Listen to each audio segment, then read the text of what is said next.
Hello, hello. My name is Kim Addis, and I am the president and founder of Frame of Mind Coaching. And you have just joined the Frame of Mind Coaching podcast, where we invite leaders from all over the world to come onto the podcast and get coached live and in person.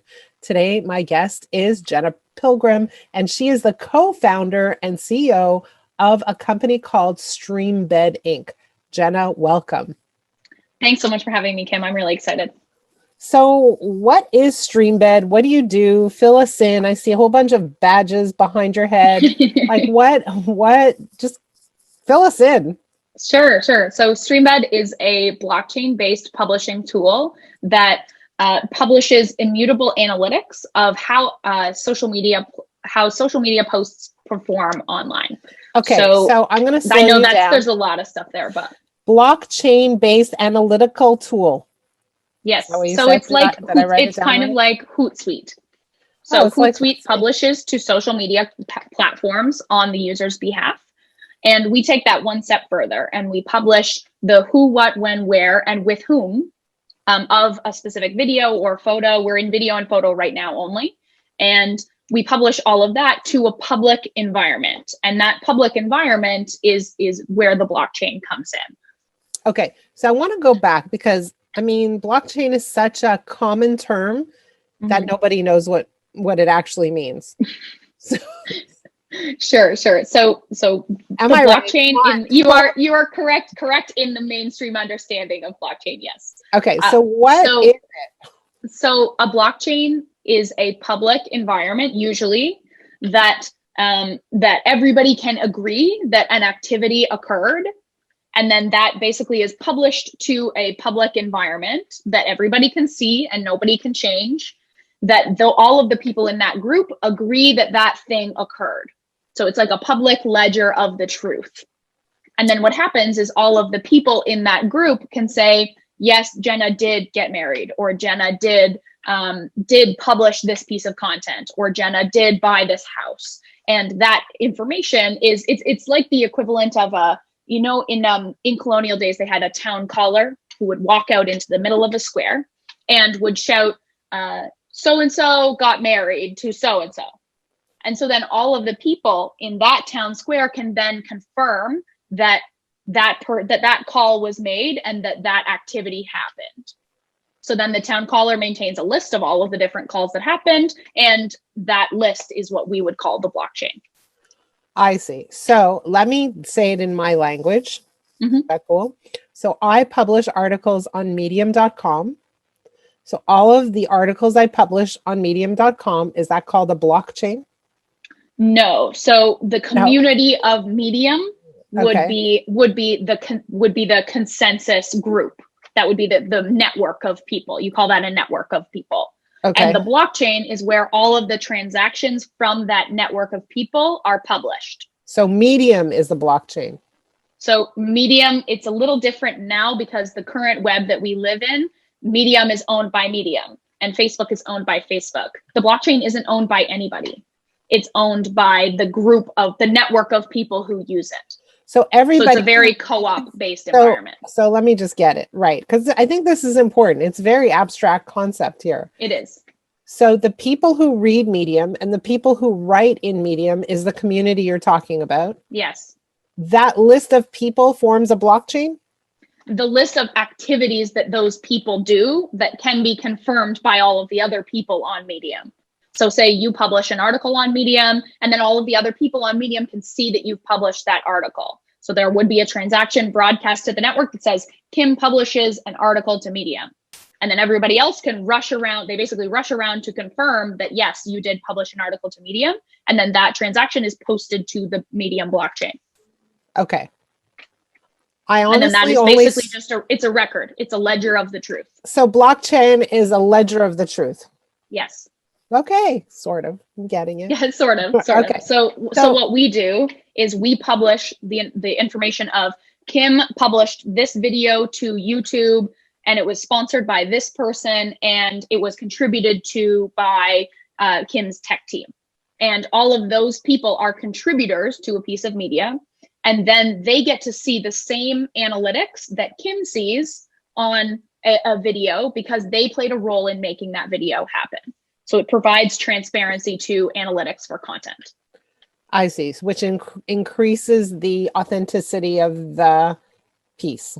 It does. It increases the reputation of it. So from that, we build reputation. We log in with, you log in with all of your different social media platforms, log in with YouTube, log in with Facebook, with Twitter, with Instagram. And then it actually pulls your follower list to see what kind of close relationships you have with all of your followers. So it will show how strong you are online based on how many relationships you have. Okay. And who would a client of yours be? So we have two sides to our marketplace. One side is our user side. So users earn money from brands or advertisers for tagging those brands or advertisers in the content that they put out. So I walk down the street wearing a Lululemon hoodie. I take a selfie. I post it to Instagram and I tag Lululemon. I post it to Instagram using Streambed. I tag Lululemon. Lululemon receives a notification and they say, Jenna has posted something about Lululemon. Do you want to purchase the analytics from Jenna to see how Jenna's network responded to this content about them? Now I understand. Yeah, I'm glad. Yeah, that was a good once example. Once you get down to it, then it gets a little okay. simpler. Okay, I get it. Okay, so I understand now. Thank you for that explanation. Yeah, so Lululemon would be our customer. They would pay us they would pay us for this colloquium of users that we have publishing content. And presumably you'd give some of that payment to the person who's so 70% of it. 70% of it goes to the creator. Okay, got it. I understand now. And for those of you who are listening, I hope you understand now too, because that was like I've heard blockchain a million times. I never really got it, but I kind of get it now. I'm glad. Okay, good. So let me ask you this, Jenna, what is your greatest challenge? Right now, my greatest challenge as a CEO is a couple of things.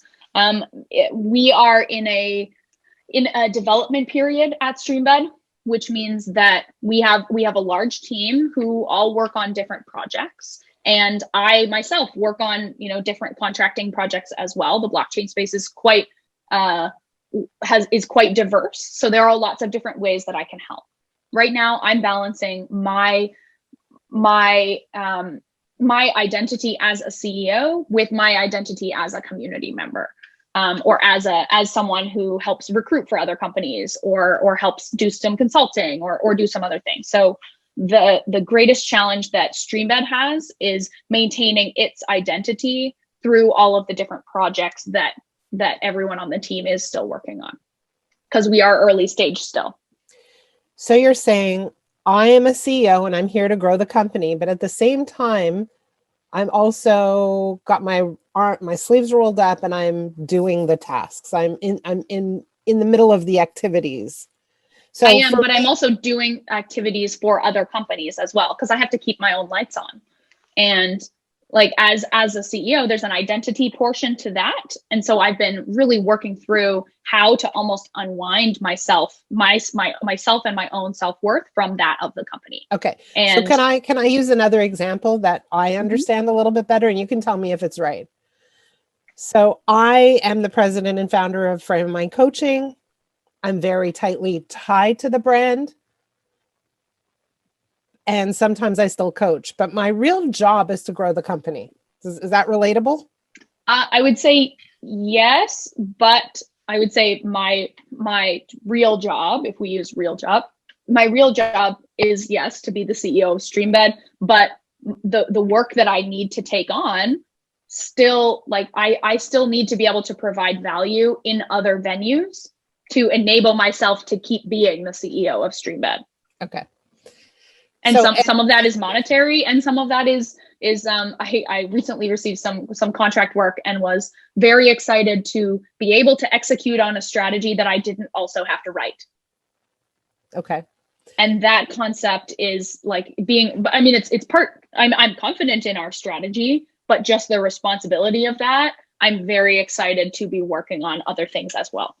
Okay. So again, I really want to just kind of define the challenge, which is you're a CEO, you're growing the company, but you're also delivering service. Mm-hmm. Yes. And sometimes those two things don't allow you to give either one of them your full attention. Did I get that right? Yes. Got it. So I fully understand the story. Got it. Okay. So, and I'm going to ask you another question. Do you think that clients want you? Not yet. We need to be in a better position to, we as a product need to be in a better position to take on new clients. We can take on users right now because our user consumer app is built, but our corporate app isn't built yet. And that's what we're working on right now. So we won't be in a position to take on clients for 6 to 8 months. Okay. And that's what you mean by keeping the lights on. Yes. So you have to ride the wave. Yes. Okay. And so define the frustration. The frustration is the typical, there are not enough hours in the day.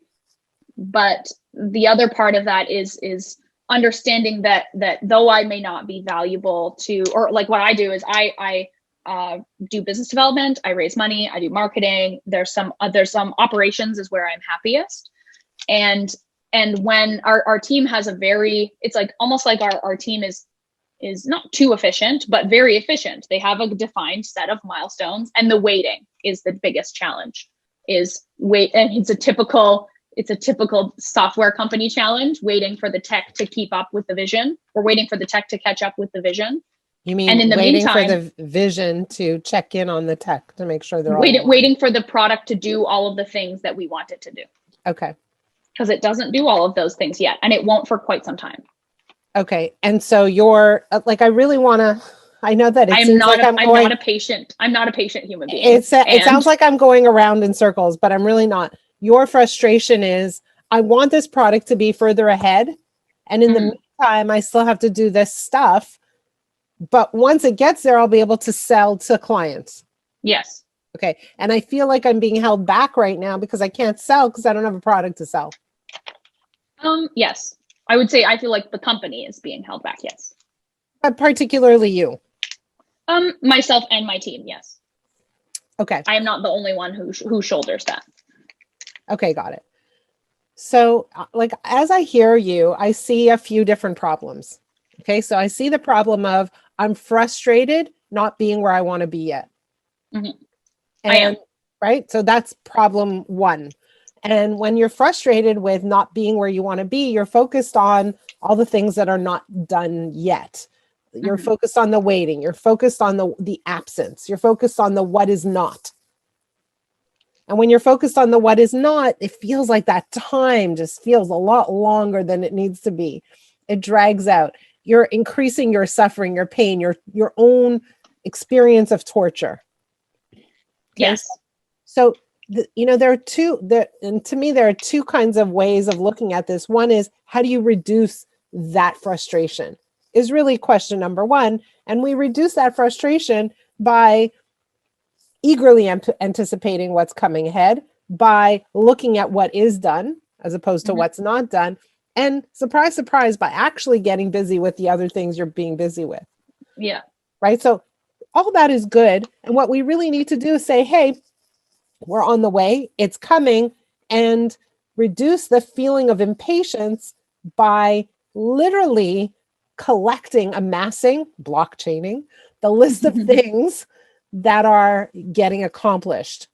Yeah. Every month, every week, every day. And when you see that, you start to feel better that you're heading in the right direction.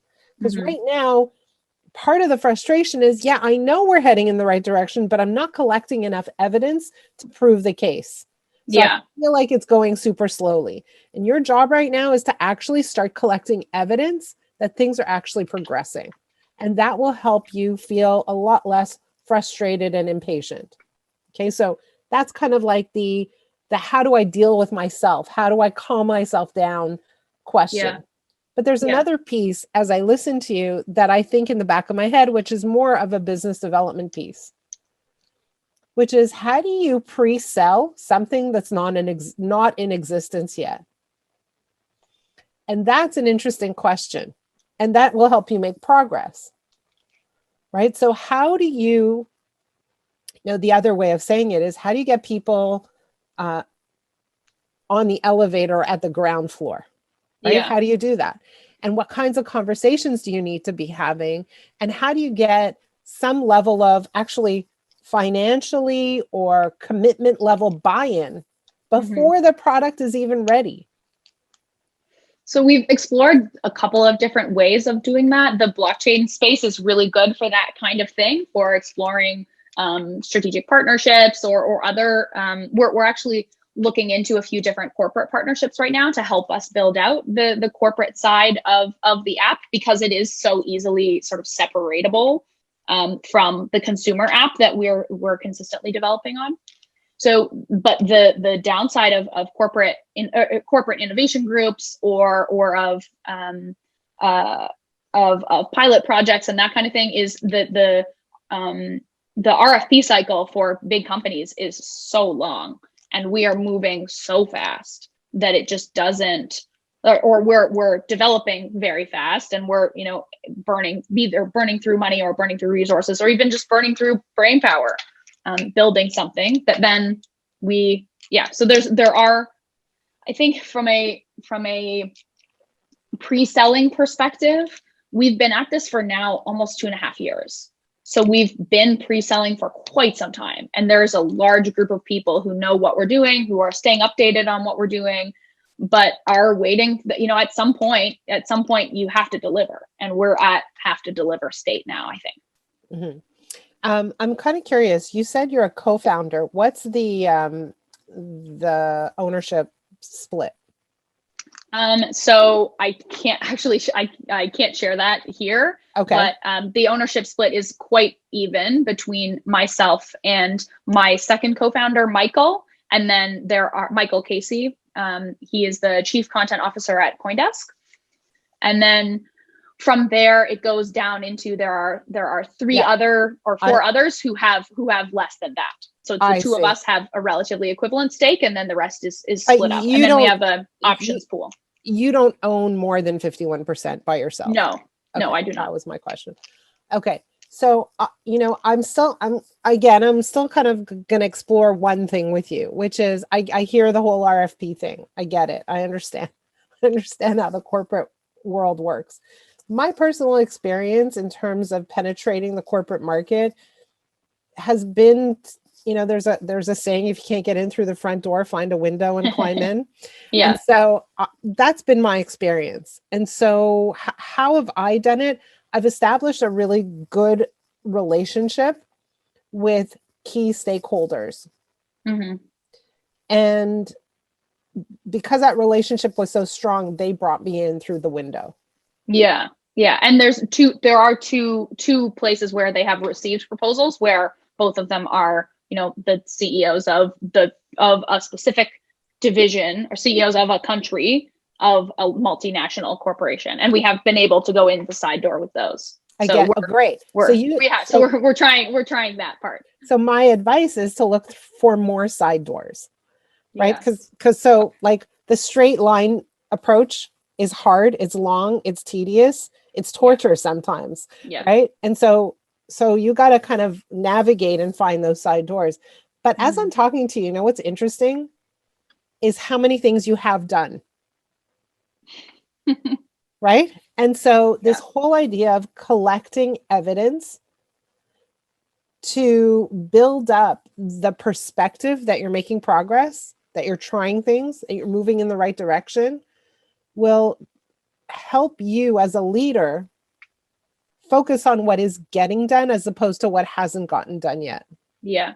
And as you have that calm and that confidence, it becomes easier to find those people who are going to get you in through the side door.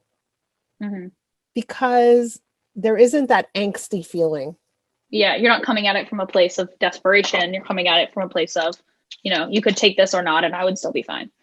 Yes, but also we have so much that is connecting us, so much in alignment, so much great energy between us. So there's no anger, resentment. It's more like we're connecting and the fires are going off, the sparks are going off. And that spark is what creates the next open door. Mm-hmm. So it's a funny thing, right? But as a leader, you're giving off energy, and that energy gets felt by whoever's on the other side. of the Yeah, definitely. conversation, right? And so your job is to create sparks. The way you create sparks is by feeling good about what you're doing and what you've done. Don't create sparks by feeling we're not there yet. Yeah.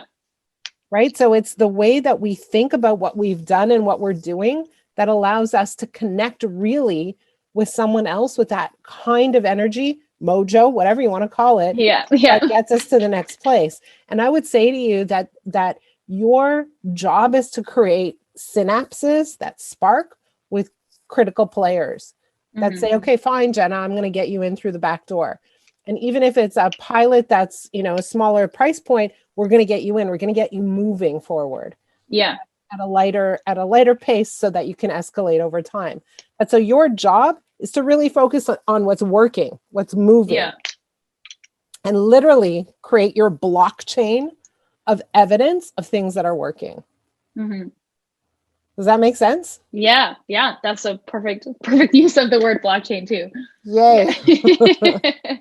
No, that's really good advice. I think it feels that we've been at this a long time, and the knee-jerk reaction is to say, well, these are all the things we haven't done. But if we can really look back and say, this is what we have been able to do with what little resources we have, that narrative plays really well too. Well, it also changes the game in your company with your team, right?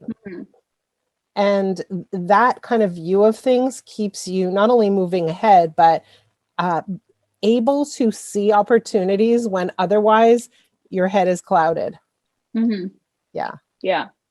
Amazing. Yeah. Jenna, thank you so much for being on the podcast, for teaching us about blockchain, me in particular. And hopefully you walked away with kind of like, hey, I should probably look at this a little bit differently. Yeah, definitely. Thanks so much, Kim, for your insights and for having me. And for those of you who are listening, I hope you learned about blockchain. But if there's a challenge that you want to talk about on the podcast, please reach out to me. My email address is kim@frameofmindcoaching.com. And if there's a challenge that you have, but you're not so willing to talk about it on a podcast, please reach out to me anyways. My email address is kim@frameofmindcoaching.com. Jenna, thank you for sharing your time and your experience and your challenge and enlightening us all. Thanks so much, Kim.